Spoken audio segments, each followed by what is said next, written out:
Magandang araw! Ngayon ay tatalakayin natin ang ating panibagong aralin sa Week 1 sa Mathematics. Ito ang ating Day 4. Ang ating learning competencies na iguguhit ang katumbas na hugis na ibinigay na bagay na tutukoy ang pagkakaiba at pagkakapareho ng parihaba at parisukat na ipakikita ang kasiyan sa pagtukoy ng hugis, parihaba at parisukat. Natatandaan niyo pa ba ang mga hugis na inyong natutunan noong nakaraang aralin? Ilarawan niyo nga ang bawat isa. Anong hugis ito? Tama, ito ay isang parihaba o rectangle. Ang parihaba ay may apat na sides at square corners kung inyong natatandaan. At ang dalawang magkatapat na sides ay magkasing haba. Ito at ito, yung magkatapat na sides, magkasing haba. Ito naman at saka itong maiksi ay magkasing haba. So tandaan, sa parihaba, may apat na corner, may apat na side, may apat din na square corners. Ang pagkakaiba ng parihaba sa parisukat, ito ay may mahabang sides. Ano namang hugis ito? Tama, ito ay isang parisukat o square. Ang parisukat o square ay may apat na side kagaya ng parihaba, ngunit ang sides nito ay pare-pareho ang haba. Ito rin ay may apat na square corners. Ngayon, hulaan ninyo nga kung anong hugis ang aking ipapakita.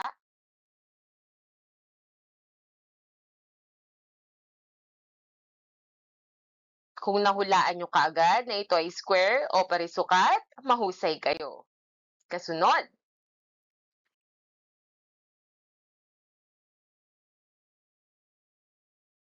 kung nahulaan nyo na ito ay parihaba o rectangle, mahusay kayo.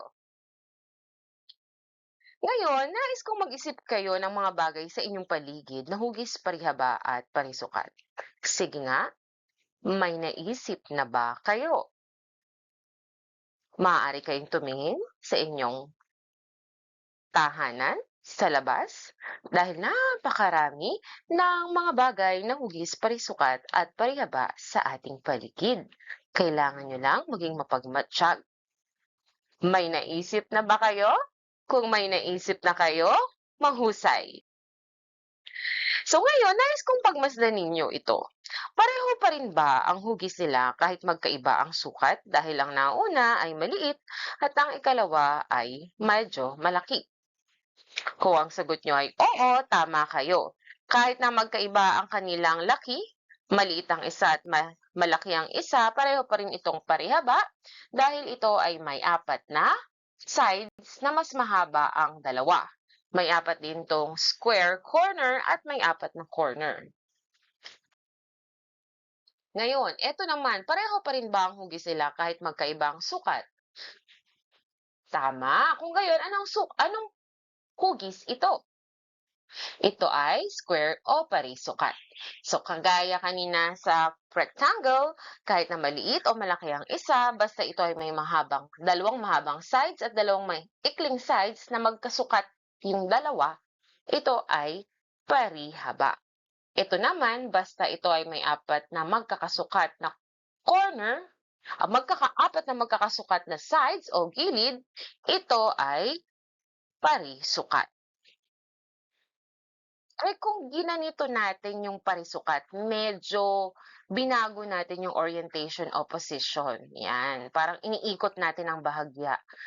Mababago ba na ito ay isang square? Mali. So, ito pa rin ay isang square kahit na ito ay binago ang posisyon. So, medyo iniikot ng konti pero ito pa rin ay mananatiling square. So, binago natin ang posisyon o orientation, square pa rin ito. So, ngayon, iguhit ang hugis na aking sasabihin. Maaari niyong iguhit ito sa hangin habang kayo ay nanonood ng video. So, iguhit ang parisukat o square.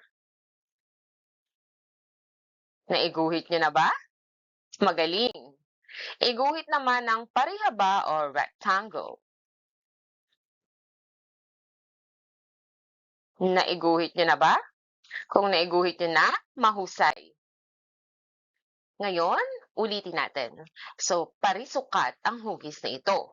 Ito ay binubuo ng patayo at pahigang linya. So, ito yung dalawang patayo at dalawang pahigang linya. Mayroon tong apat na magkakapantay na gilid. Kahit na may patayo at pahiga, magkakapareho ang haba ng lahat ng gilid o sides. Narito ang halimbawa ng square. Ito ang mga square objects. Yan, chessboard, relo, unan. Yan, ito ay laruan, chocolate, bars, at box ng regalo. Parihaba o rectangle. Ito naman ay binubuo ng patayo at pahigang linya, kagaya ng square. Pero ito ay may dalawang mahaba at dalawang maikling linya. Mayroon itong apat na gilid.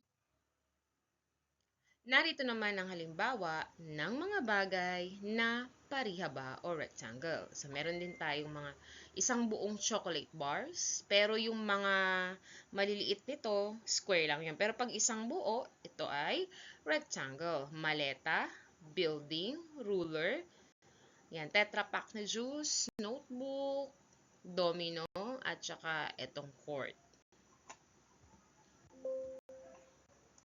Magkaroon tayo ng laro. Sasabihin ko ang isang bagay at tukuyin ninyo kung anong hugis nito. Pisara. Ano kaya ang hugis ng pisara? Kung ang sagot nyo ay parihaba, tama kayo. Dice. Ano kayang hugis ang makikita sa dice? Kung ang sagot nyo ay parisukat o square, tama kayo. Laptop. Ano kayang hugis ng laptop? Kung ang sagot nyo ay parihaba, mahusay. Pintuan. Ano kaya ang hugis ng pintuan? Kung ang sagot nyo ay parihaba, tama kayo. Bintana. Ano kaya ang hugis ng bintana? Tingnan nyo nga ang bintana ninyo. So, ang bintana ay maaaring parisukat o parihaba. Depende kung ano ang nakikita nyo. Kapag nakikita nyo na may mas mahabang sides, na dalawang mas mahabang sides at maikli yung dalawa, parihaba yun. Pero kung ang bintana, sa tingin nyo ay may apat na magkakaparehong sukat ng sides, ito ay parisukat. So, depende, no? O, eto, nais kong tingnan nyo ito. Meron kasing telebisyon. So, ano kaya yung telebisyon? O, sa bahay ninyo, anong hugis ng telebisyon? Tama, parihaba. Blackboard. Nasabi ko na to kanina. Ito ay parihaba din. Kahon. O, depende sa kahon, no? May kahon na parihaba at may kahon na parisukat. Pinto. Yan. Kadalasan sa mga pinto ay parihaba. Picture frame. O, meron ding picture frame na parisukat at meron ding parihaba. So, kailangan lang talagang matutunan ninyo, malaman ninyo ang pagkakaiba ng parihaba at parisukat. Ngayon, ano kaya ito? Tama, ito ay isang matawat. Anong hugis nito? Parihaba. So, ito ang simbolo ng ating bansa. Ito ang ating pambansang watawat. Ano-ano mga kulay ang nakikita nyo dito?